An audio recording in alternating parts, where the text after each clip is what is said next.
আমি স্যার পর্ব কোর্স 28 চতুর্ভুজ জমি পরিমাপ পদ্ধতি। তো আজকে আমরা উদাহরণ 28 আলোচনা করব। উদাহরণ 28 যেহেতু আয়তকার একটি জমির প্রস্থ 17 হাত, ক্ষেত্রফল 2 কাঠা হলে দৈর্ঘ্য কত? সমাধান। তো দেওয়া আছে ক্ষেত্রফল সমান সমান এ বি সি ডি 2 কাঠা, প্রস্থ এডি বিসি 17 হাত, দৈর্ঘ্য এডি ডিসি কত হাত? তো আমরা জানি 1 কাঠা সমান সমান 320 বর্গ হাত, অতএব 2 কাঠা সমান সমান 320 গুণন 2 অর্থাৎ 640 বর্গ হাত। শুধুমাত্র ক্ষেত্র দৈর্ঘ্য যেহেতু আমাদেরকে বের করতে হবে, দৈর্ঘ্য সমান ক্ষেত্রফল ভাগ প্রস্থ, তো 640 দিয়ে ভাগ করলে আমরা পাচ্ছি 37.65 হাত। অর্থাৎ উত্তর এখানে হচ্ছে 37.65 হাত।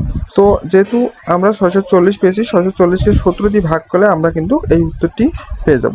তো ধন্যবাদ, ভালো থাকবেন, সুস্থ থাকবেন। অবশ্যই চ্যানেলটিকে সাবস্ক্রাইব করে পাশে থাকুন। অবশ্যই পাশে থাকার বেল আইকনটিতে অবশ্যই ক্লিক করে সহযোগিতা করুন। ধন্যবাদ। আসসালামু আলাইকুম আর রহমতুল্লাহি ওয়া বারাকাতুহু।